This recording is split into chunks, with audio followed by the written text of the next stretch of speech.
कुमुद एक गरीब घर की बेटी थी। वह गरीबी में भी बीकॉम कर रही थी। मनीष ने उसे पहली बार कॉलेज में देखा। वह उसे देखता ही रह गया। उसने सोचा कि कितनी सुंदर लड़की है। अगर इसकी शादी उससे हो जाए तो उसकी किस्मत ही बदल जाए। एक दिन मनीष उसका पीछा करता हुआ उसके घर पहुंच गया। उसने देखा कि कुमुद तो बहुत गरीब है। घर में 2 चारपाई, कुछ बर्तन और कपड़ों के सिवाय कुछ भी नहीं है।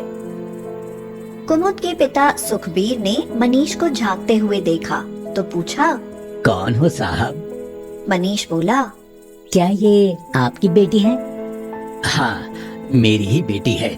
कोई गलती हो गई उससे क्या? नहीं बाबूजी, कोई गलती नहीं हुई। दरअसल मैं आपकी बेटी का हाथ मांगने आया हूँ। मैं इनसे शादी करना चाहता हूँ। आइए आइए, बैठिए साहब। मगर मैं तो आपको जानता भी नहीं। जानता तो मैं भी आपको नहीं, बस एक बार इन्हें कॉलेज में देखा तभी ये मुझे पसंद आ गई। आज इनका पीछा करते हुए मैं आपसे बात करने आ गया। हम 2 भाई हैं, माँ बाप नहीं है। मैं पढ़ा लिखा हूँ। दोनों भाई साथ में बिजनेस करते हैं। किसी चीज की कोई कमी नहीं है। आप चाहें तो पता कर सकते हैं। लेकिन बेटा, हमारे पास तो सिर्फ ये झोपड़पट्टी और सिर्फ बेटी है। मुझे आपकी बेटी के अलावा कुछ नहीं चाहिए। सिर्फ मुझे बेटा कह दीजिए, साहब नहीं। सुखबीर बहुत खुश हुआ। उसके तो भाग खुल गए जो इतना अमीर लड़का उसकी बेटी का हाथ मांगने आया है। सुखबीर ने हाँ कर दी। बहुत साधारण तरीके से कुमुद और मनीष की शादी हो गई। ससुराल में जाकर कुमुद ने देखा तो सोचने लगी, अरे बाप रे, कितना बड़ा घर है। कुमुद की जेठानी सोनिया बोली, क्या सोचने लगी कुमुद? ऐसा घर तो तुमने सपने में भी नहीं देखा होगा। कुमुद को लगा जैसे उसकी जेठानी ने ताना कसा हो। कुमुद को उसकी जेठानी उसके कमरे में ले गई। कुमुद ने उससे कहा, दीदी बहुत प्यास लगी है, फ्रिज का पियोगी या घड़े का? वैसे फ्रिज का तो तुमने कभी पिया नहीं होगा, नॉर्मल ही ला देती हूँ। सोनिया पानी देकर बोली, अच्छा कुमुद, अब ये कपड़े गहने बदल लो, वैसे भी तुम्हें इतना बोझ लादने की आदत नहीं होगी। मनीष ने कुमुद से कहा, कुमुद, भाभी बहुत बड़े घर की बेटी हैं और पिताजी मरने से पहले सब कुछ बड़े भैया के नाम करके चले गए, इसलिए भाभी को थोड़ा घमंड भी है। लेकिन तुम उनकी किसी बात को दिल पर मत लेना। कोई भी बात हो तो मुझे बताना। ठीक है, लेकिन इस कमरे में इतनी ठंड क्यों है? मुझे सर्दी लग रही है। शायद तुम नहीं जानती होगी, इस कमरे में एसी लगा है। एसी? मैंने तो कभी सोचा भी नहीं था कि मुझे ससुराल में एसी लगा हुआ मिलेगा। चौंको मत कुमुद, यहाँ तुम्हें ऐसी बहुत सी चीजें मिलेंगी जो तुमने नहीं देखी होंगी। मैं तुम्हें वो सब सुख दूंगा जिनसे तुम वंचित रही हो। सुबह उठकर कुमुद ने अपने मायके की साड़ी पहन ली। सोनिया गुस्से में बोली, ये तुम्हारा झोपड़पट्टी वाला मायका नहीं है। ये क्या पहना है तुमने? कोई क्या कहेगा? हम बड़े लोग हैं, यहाँ ऐसे कपड़े पहनोगी? मैं दूसरी साड़ी लाती हूँ। सोनिया कुमुद के कमरे में गई तो एसी चला हुआ था। एक भारी सी साड़ी कुमुद को देते हुए वह बोली, महारानी, पूरी रात एसी चलाया है, जानती हो इसका बिल देना पड़ता है। पर तुम्हें कैसे पता होगा, तुम्हारे घर में तो पंखा भी नहीं था। हाँ। सोनिया बात बात पर कुमुद को मायके की गरीबी के ताने देती थी, लेकिन कुमुद सब चुपचाप सहती रही। ऐसे ही 1 साल गुजर गया।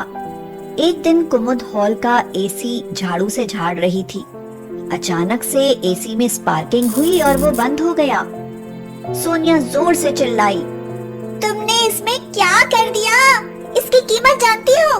इतना तो तुम्हारे पिता ने तुम्हारी शादी में भी नहीं लगाया जितनी इसकी कीमत है। कभी कुछ देखा होता तो पता चलता। हाँ।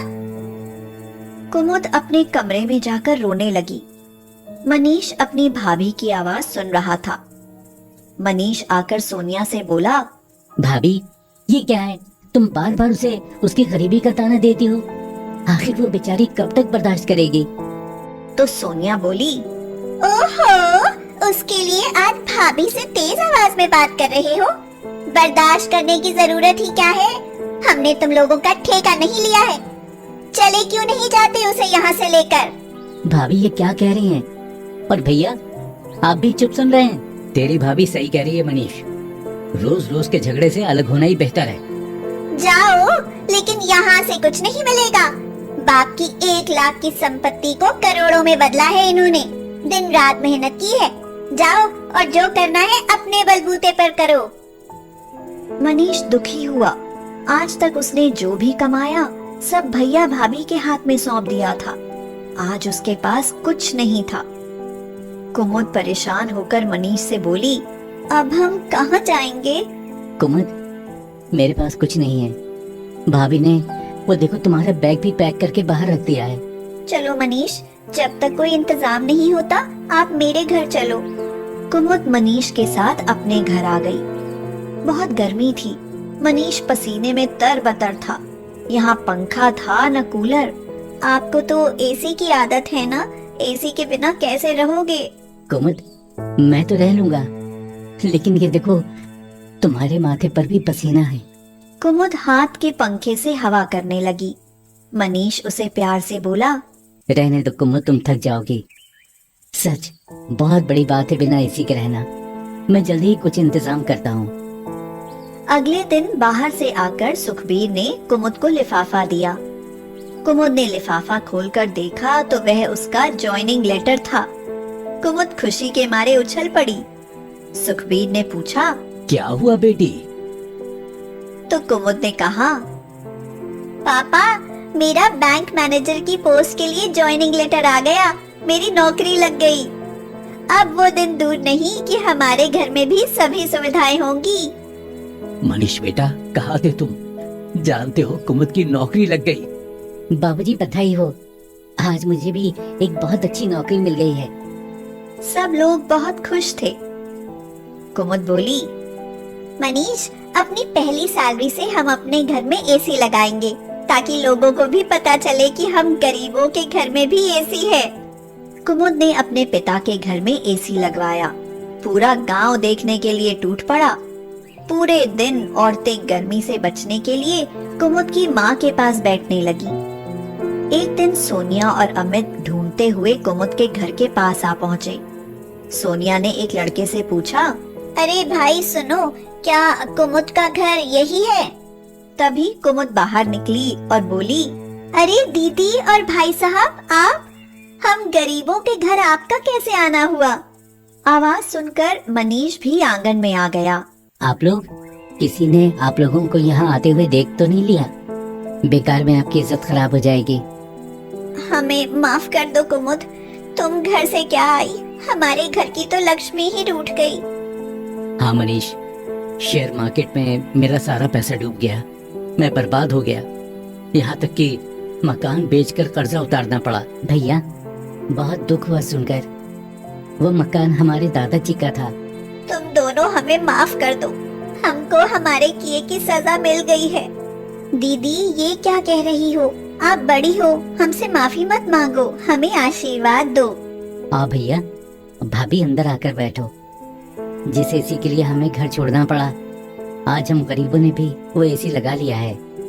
हम लोग बहुत खुश हैं। जब तक आपकी कहीं व्यवस्था ना हो, आप हमारे साथ रहो। सोनिया और अमित रोने लगे।